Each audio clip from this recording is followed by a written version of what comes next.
99 ஆடுகளை வனாந்தரத்தில் விட்டு 99 ஆடுகளையும் வனாந்தரத்தில் விட்டு காணாமல் போன ஆட்டை கண்டுபிடிக்கும் அளவும் தேடி திரியானோ. உங்களில் ஒரு மனுஷனுக்கு 100 ஆடுகள் உண்டு, அதிலே ஒன்று காணாமல் போனால் என்று லூக் எழுதுகிறார். Doctor Luke. மத்தேயு சொல்கிறார் ஒன்று சிதறி போனால். மத்தேயு சொல்கிறார் சிதறி போனால். லூக் சொல்கிறார் காணாமல் போனால். ஒரு ஆடு சிதறி போயிற்று, ஒரு ஆடு காணாமல் போயிற்று. ஆடு என்பது ரொம்ப விசேஷித்த ஒன்று. ஆண்டவர் சொன்னார், நானே நல்ல மெய்ப்பன், என் ஆடுகளுக்காக ஜீவனை கொடுக்கிறேன். கர்த்தர் என் மெய்ப்பராய் இருக்கிறார், நான் தாழ்ச்சி அடையேன். அவர் என்னை புல்லுள்ள இடங்களில் நடத்துவார், அமர்ந்த தண்ணீர் அண்டையிலே என்னை கொண்டு போய் சேர்க்கிற நல்ல தேவனாய் இருக்கிறார்.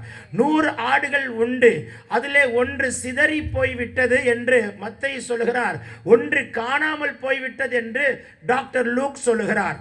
ஆனால் மற்ற 99 ஆடுகளையும் மத்தேயு சொல்கிறார் மலையிலே விட்டு என்று. ஆனால் டாக்டர் லூக் சொல்கிறார் அதில் 99 ஆடுகளையும் வனாந்தரத்திலே விட்டு என்று சொல்கிறார். ஆண்டவர் ஆடுகளை எப்படி நடத்துகிறார்? ஆடுகளே, உங்களை கர்த்தர் எப்படி நடத்துகிறார், எப்படி நடத்த விரும்புகிறார்? உங்களுக்கு ஒரு நல்ல மெய்ப்பன் அவசியம். மெய்ப்பன் இல்லாத ஆடுகள் சிதறி போகும். மெய்ப்பன் இல்லாத ஆடுகள் சத்ரு, அது ஓனாய் கையிலையோ சிறு நரியின் கையிலோ குள்ள நரியின் கையிலோ சிக்கிக்கொள்ளும். அப்படின்னா பிசாசு கையில மாட்டிப்பேன்னு அர்த்தம். பிசாசு கையில மாட்டிடக்கூடாது, மந்திரவாதி கையில மாட்டிடக்கூடாது, சூனிய கையில மாட்டிடக்கூடாது, செய்வினையில மாட்டிடக்கூடாது, வியாதியில மாட்டிடக்கூடாது, சத்துருடைய கையில மாட்டிடக்கூடாது, மரண கண்ணில மாட்டிடக்கூடாது, பயத்தின் ஆவி கிட்ட மாட்டிடக்கூடாது, இருளுக்குள்ள மாட்டிடக்கூடாது, பலவீனத்துக்குள்ள மாட்டிவிடக்கூடாது. ஆடுகளே, நீ எதிலுமே சிக்கிவிடக் கூடாதபடிக்கு மெய்ப்பனின் காணடியில் அண்டையிலே கூடாரத்திலே கர்த்தர் உன்னை வைப்பாராக. நல்ல ஒரு ஆமென் சொல்லுங்களேன். 100 ஆடுகள் இருக்கிறது, ஆனால் ஒன்று சிதறி போனால் என்று அர்த்தம் என்னவென்று கேட்டால், இந்த மந்தையில் இருக்கிற ஆடு வேறு ஏதோ ஒரு மந்தையில போய் கலந்து விட்டது. இங்க இருக்க வேண்டி நீ எங்கேயோ இருக்கிற, எங்கேயோ மாட்டிக்கிட்ட, எங்கேயோ சிக்கிக்கிட்டன்னு அர்த்தம். ஆடுகளை ஆண்டவர் ரொம்ப அழகாய் நடத்துகிறார். அவைகள் என் சத்தத்தை கேட்கும், நான் அவைகளை பெயர் சொல்லி அழைப்பேன், அதை பெயரிட்டு அழைத்து நான் அதை நடத்தி செல்வேன். அவைகள் என் சத்தத்தை கேட்டு எனக்கு பின் செல்லும். எல்லா ஆடுகளும் முன்னே போகும், மேய்ப்பன் பின்னே இருந்து நடத்துவான். ஆனா வேதத்தில் மேய்ப்பன் முன்னே போவான், ஆடுகள் அதற்கு பின்னாக செல்லும். சொல்ல மாட்டீங்க. ஆண்டவர் ரொம்ப நல்லவர். சத்தமா சொல்லுங்க. நான் தான் சொல்றேன், இப்படிதான் எடுப்பேன், ஆனா எப்படி போவேன்னு எனக்கே தெரியாது. ஆனா பரிசுத்த ஆவியானவர் நிச்சயமா உங்களை வித்தியாசமாய் நடத்த வல்லவராக இருக்கிறார். சுத்தமாக எனக்கு தொண்டையும் இல்லை, பலன் இல்லை, கர்த்தர் தான் பலன் கொடுப்பாராக. நீங்கள் சொல்கிற ஆமீன் தான் எங்களுக்கு பலனே. Thank you so much for your பலன். கர்த்தர் உங்களை ஆசீர்வதிப்பாராக. 99 ஆடுகளையும் மத்தேயு சொல்கிறார் மலையிலே விட்டு, டாக்டர் லூக் சொல்கிறார் வனாந்திரத்திலே விட்டு.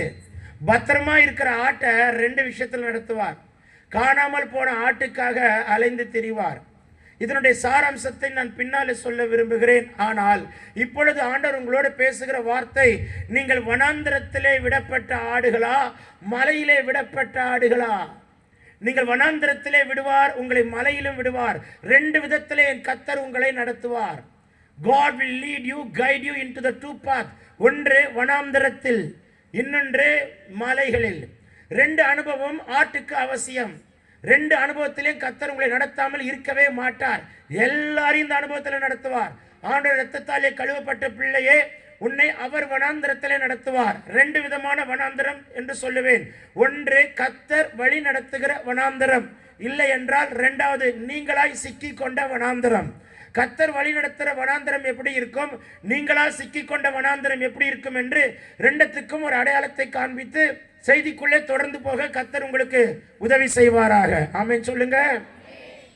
கர்த்தரா வனாந்திரத்தில் நடத்தினா, இஸ்ரவேல் ஜனங்களை கர்த்தரா வனாந்திரத்தில் நடத்தினார். அவர்களை வனாந்திரத்துக்கு கொண்டு போனார். 40 வருடங்கள் வனாந்திரத்திலே வைத்தார். 40 வருடங்கள் ஆசரிப்பு கூடாரத்தை சுற்றிலும் கூடாரம் போட்டிருப்பார்கள். கவனிங்க, நேற்றைக்கு ஆசரிப்பு கூடாரத்தினுடைய வெளி வடிவமைப்பை குறித்து பார்த்தோம். இன்றைக்கு ஆண்டவர் சொல்கிறார், வனாந்திரத்தில் ஆசரிப்பு கூடாரத்தை போட்டுட்டு இந்த பக்கம் அதான் ஆசரிப்பு கூடாரம்னா இந்த பக்கம் கூடாரம் போட்டவன் வாசலை ஆசரிப்பு கூடாரத்தை பார்த்த மாதிரி போடுவான்.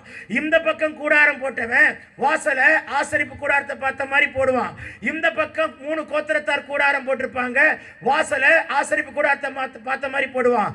இந்த பக்கம் கூடாரம் போட்டவன் டென்ட் போட்டவன் வாசலை ஆசரிப்பு கூடாரத்தை பார்த்த மாதிரியே போடுவான். அப்ப 3 கோத்திரம் 3 கோத்திரம் 3 கோத்திரம் 3 கோத்திரம் 12 கோத்திரத்தினுடைய அவங்க போட்டிருக்கிற கூடாரம் வாசல். இந்த பக்கம் போட்டவன் ஆசரிப்பு கூடாரம், இதான் ஆசரிப்பு கூடாரம்னா இந்த பக்கம் கூடாரம் போட்டவன் ஆசரிப்பு கூடாரத்தை ஆலயத்தை பார்த்த மாதிரி வீடு, வீடை பார்த்த மாதிரி ஆலயம், ஆலயத்தை பார்த்த மாதிரி வீடு, வீடை பார்த்த மாதிரி ஆலயம். இருக்கீங்களா? முகமதிய நண்பர்களை எனக்கு ரொம்ப பிடிக்கும். அவங்களுடைய மசூதியை சுற்றிலும் அவர்கள் தான் சுற்றிலும் குடியிருக்க விரும்புவார்கள். காரணம் என்னவென்று கேட்டால் அவர்களுக்கு ஒரு நம்பிக்கை உண்டு. எங்களுடைய மசூதியிலிருந்து கடவுள் எங்களை சுற்றி இருக்கிற வீடுகளுக்குள் அது எங்களுக்கு ஆசீர்வாதமாக இருக்கும் என்று போடுவார்கள். நமக்கு தான் கெட்ட பழக்கம். இந்த பக்கம் 3 கோத்திரத்தார் கூடாரம் போட்டிருப்பாங்க. ஆசரிப்பு கூடாரத்தை பார்த்த மாதிரியே வாசல் இருக்கும். வாசலுக்கும் கூடாரத்துக்கும் உண்டு. அப்படின்னா என்ன அர்த்தம்னா காலையில கதவை திறந்து கத்தரை பார்க்கணும். காலையில கதவை திறந்து கத்தரை பார்க்கணும். அதிகாலை தேடுகிறவன் என்னை கண்டடைவான். காலை தோறும் கத்தர் புதிய கிருபையினால் நிரப்புகிறார். ஒருத்தருக்கு ஆமீனே வராது. இந்த நாள் முதற்கொண்டு அதிகாலையில கத்தர் தட்டி எழுப்புவாராக. பல மணி நேரம் தேவ சத்தத்தை கேட்க கிருபை தருவாராக. காலையில ஜெபிக்கிறவனுக்கு ஒரு பிரசன்னம் இருக்கும். காலையில ஜெபிக்கிறவனுக்கு ஆவியானவர் இந்த நாள் முழுவதும் வழி நடத்துவார். பிசாசு தொட முடியாது, வியாதி தொட முடியாது, சத்துரு தொட முடியாது. அந்த நாளிலே சத்துரு உனக்கு விரோதமாய் வைத்திருக்கிற மண்டலத்தில் போடுகிற திட்டங்கள் எல்லாம் நீ அதிகாலையிலே ஜெபிக்க ஆரம்பிக்கும் பொழுது எல்லாவற்றை கத்தர் முறித்து நிர்மலமாக்கி உங்களை பாதுகாத்து ஜெயம் கொடுக்க கத்தர் வல்லவராக இருக்கிறார். விசுவாசித்தால் வாய்களை விரிவாய் திறமகளே, என் தேவன் உண்மையில ஒரு அபிஷேகத்தை வைப்பாராக, வைப்பாராக, வைப்பாராக, வைப்பாராக. அல்லேலூயா. வருகிறேன், கவனிங்கள். வாசலை கூடாரத்தை பார்த்த மாதிரி போடுவாங்க. கதவை திறப்பான், கத்தரை பார்ப்பான். சூரியன் உதிக்கிறதுக்கு முன்ன கதவை திறக்கணும், கத்தரை பார்க்கணும்.